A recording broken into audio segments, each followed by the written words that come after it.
Intervalo. Não preciso dar ela tão enfática assim, né? Você perde muito tempo no trânsito. Como é que você avalia o trânsito aí na sua cidade? O que você faz para melhorá-lo? Mande a sua opinião, até uma pergunta aqui para os meus convidados pelo 0800 643 7555, ou pode ser também um e-mail. O nosso e-mail é comapalavra@rtve.pr.gov.br. Tenente, eu quero a sua opinião também, mas depois do intervalo, tá? Já voltamos, continue aí.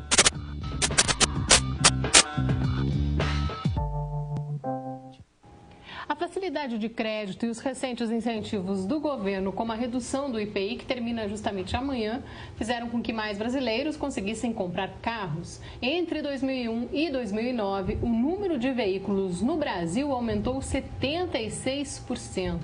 Foram 24 milhões de novos carros, caminhões, motos e outros veículos que passaram a circular em todo o país. Como evitar que todos estes novos carros causem mais problemas na mobilidade urbana das grandes cidades? Quanto tempo você perde no trânsito na hora de ir e voltar do trabalho, por exemplo? Mande aqui para mim pelo 0800 643 7555. Pode também ser uma pergunta aqui para os meus convidados pelo e-mail comapalavra@rtve.pr.gov.br.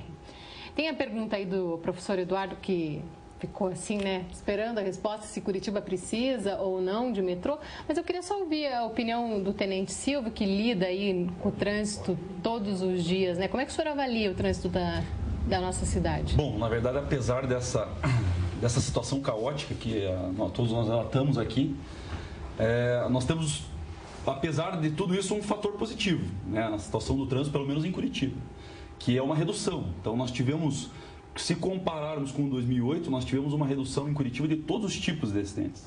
Atropelamentos, acidentes com vítima, sem vítima, número de feridos, número de óbitos. Então, essa redução chegou na casa dos 30%. Então, é uma redução bastante significativa.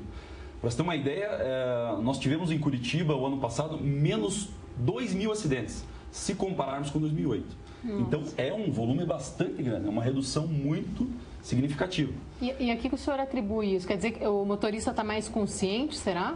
Eu atribuo a duas coisas. Primeiro, a conscientização, e segundo, a repressão. Como que nós temos feito essas duas coisas?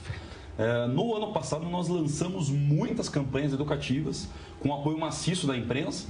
Isso foi amplamente divulgado e tivemos um retorno no final do ano com essa redução que comprovou que realmente houve uma participação. E também, junto com isso, nós temos desencadeado diariamente, no mínimo, 2 operações em Curitiba. Operações exclusivamente repressivas que visam coibir todo e qualquer tipo de alteração, seja relacionado a veículos, seja relacionado a alguma irregularidade do condutor. Então, o que a gente pode ter de retorno, o que a gente percebe de retorno com isso? O condutor, ele é receptivo à conscientização, à campanha de educação. Isso é um fato constatado. O condutor, ele é receptivo. Então, nada mais do que óbvio de nós continuarmos com essas campanhas, continuarmos nesse incentivo para cativar o condutor e conseguirmos diminuir essa situação caótica. Temos feito também, nós temos um levantamento que é feito, nós temos esse acompanhamento semanalmente dos principais pontos de Curitiba com os maiores índices de acidentes, seja atropelamentos, cruzamentos com o maior número de acidentes, e nós temos alocado o nosso efetivo para esses locais, né, tentando fazer um trabalho de inteligência para coibir a infração que está ocorrendo nesses locais.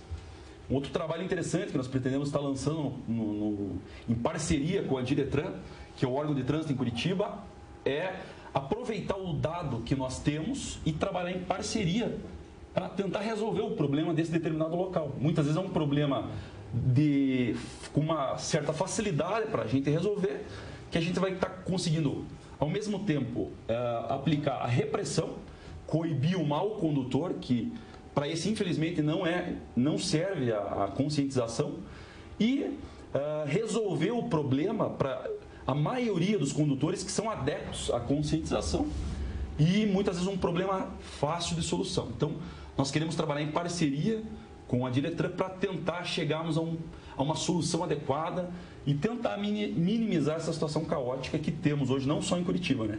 mas em qualquer lugar, como diz o professor. No Brasil. E, tenente, qual que é a principal causa de acidente na cidade? O principal tipo de acidente que mais ocorre é o acidente em cruzamento, que é o chamado acidente, o choque transversal. É a pessoa que passou no sinal vermelho, quis aproveitar aquele amarelo. Alguém furou o sinal, né, ou se não há sinal, alguém furou a preferencial, ou quis aproveitar o amarelo, não deu tempo, e com certeza isso sempre vai originar um acidente.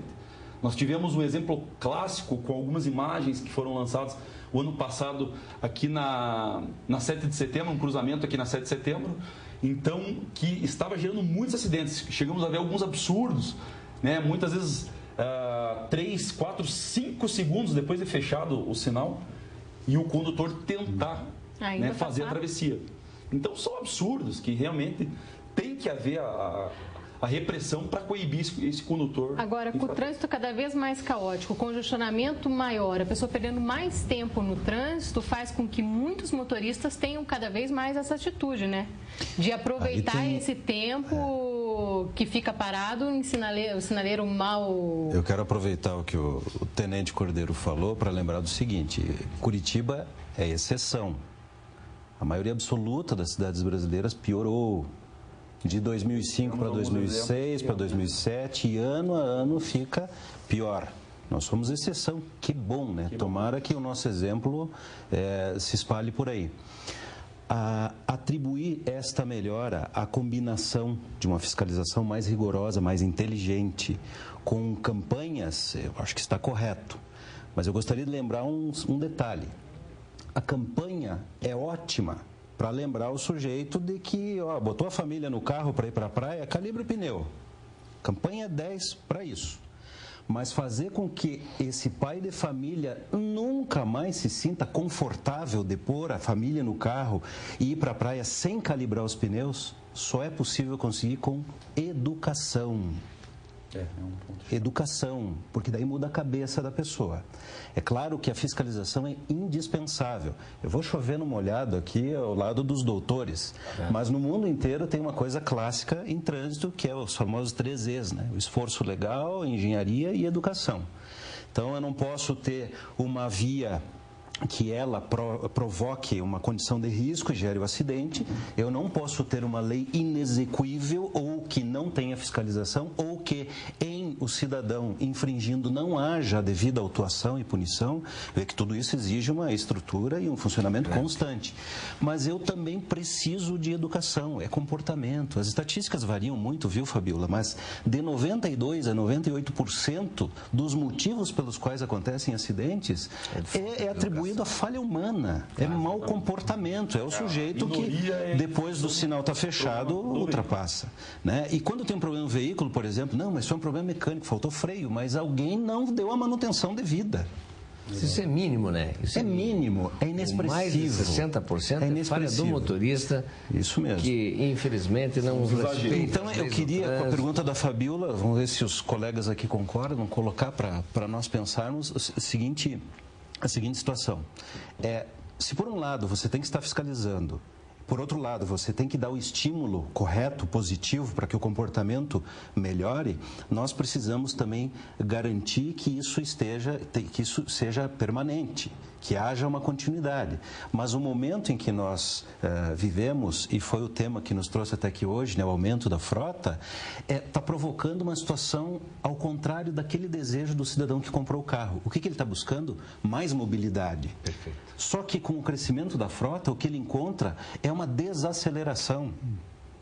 Eu fico mais confortável por estar no meu transporte individual, mas eu vou levar menos, eu vou demorar mais. Eu não consigo fazer naquele menos tempo que eu imaginava. Ou cada vez isso vai ficar pior. Então tem uma frustração que já foi falada aqui por alguns colegas em outros momentos. Eu lembro bem, a Neuza Coraça lembrou muito bem disso. Nós vivemos num mundo absolutamente acelerado. Você pega o telefone, você manda um e-mail, você acessa um site, em segundos você pode mandar um e-mail para um astronauta que está na estação espacial. E se ele estiver online naquele momento, ele responde na hora. é uma sensação muito gostosa da velocidade, mas o trânsito, ao contrário, nos dá uma frustração enorme, porque para fazer o trajeto que eu fiz hoje, da Tecnodata Educacional até aqui os estúdios da TV, no Tarumã, coisa que há 10 anos atrás eu fazia em 10 minutos. Hoje levou 40. Hoje levei 45. Fabiola, eu posso interceder no meio da conversa? Sim, claro, doutor? É o seguinte, acho que nós estamos colocando aqui questões básicas da mobilidade urbana e sem querer, a gente acaba chegando na questão da ineficiência do transporte coletivo. O transporte coletivo de Curitiba é tido como modelo, foi modelo nos anos 70, as canaletas expressas, mas não é mais modelo. Nós temos que assumir isso. O transporte coletivo de Curitiba é ruim e é caro. Isso é uma constatação, nós temos que colocar isso, incorporar isso. Por que nós viemos aqui hoje de automóvel? Porque eu não tinha um veículo num preço acessível que nós viéssemos aqui. Claro, tem a comodidade de cada um, que essa é uma outra questão. Agora, aí vem a discussão do metrô, que vocês não queriam tocar, mas eu vou colocar. O metrô é necessário? Sim. Sim. Desde quando? Desde 30 anos atrás já era necessário. Por que nós não tivemos ainda? Porque o metrô não se planeja em 5 semanas. O metrô de São Paulo começou a ser planejado em 1926. E o primeiro quilômetro se construiu em 1970. Levou 50 anos. Assim foi o metrô de Londres, de Paris, de qualquer outra cidade do mundo. Aqui não, aí não é necessário. Porque alguém disse que não é necessário. Porque o metrô não é necessário. Muito bem, nós temos hoje os trabalhadores que nós conhecemos, que saem das suas casas, que não é Curitiba, que é a região metropolitana. E aí o primeiro grande erro, o metrô não é de Curitiba, o metrô tem que ser da região metropolitana. Assim como o transporte coletivo, na minha opinião, me desculpe meus amigos da URBS, não tem que ser coordenado pela URBS. Tem que ter um órgão do Estado metropolitano, que seria a Comec, que cuida do transporte metropolitano. Não a URBS, que é de Curitiba. Muito bem. Como não existe uma estrutura do Estado que cuide, a URBS cuida e cuida razoavelmente bem. Só que falta o quê? Falta uma consciência de que nós vivemos em conjunto. As pessoas que trabalham conosco moram em Almirante Tamandaré, em Campo Magro, em Colombo, em São José. E esse é o grande volume de tráfego. Não é o tráfego de Curitiba. Não podemos pensar localmente. Tem que pensar na questão metropolitana. E aí, desculpem, meus amigos da URBS, que eu gosto, são meus amigos. Nós não podemos pensar no transporte coletivo de Curitiba. Tem que pensar no transporte metropolitano e não pode ser a URBS que vai ditar essa lei. Olha, deixa eu fazer aqui o comentário da Patrícia, ela mora lá em Saquarema, no Rio de Janeiro. Ela diz assim, ó, morei na capital de São Paulo mais ou menos 23 anos. E mesmo com o rodízio, nada mudou. Claro. Porque eram muitos carros na rua. Hoje em dia, carro não é luxo, é uma necessidade. Depender do transporte público é muito complicado. Você perde muito tempo para se locomover. É uma realidade aí de muitas cidades brasileiras, né? E você perde muito tempo aí para se locomover na sua cidade? Mande aqui para nós a sua opinião sobre o trânsito, aí onde você mora, pelo 0800 643 7555, ou pode ser um e-mail também no comapalavra@rtve.pr.gov.br. Eu vou para um intervalinho bem rápido, a gente já volta e depois eu quero a opinião do Clóvis aí, se Curitiba precisa ou não de metrô, tá bom, professor? Vamos ver. Já voltamos. O aumento da frota nas cidades grandes e também os transtornos causados por isso são temas constantes em discussões de políticas públicas em todo o Brasil. Até mesmo os municípios brasileiros que devem ser sede da Copa do Mundo de 2014 precisaram desenvolver projetos para melhorar essa mobilidade urbana.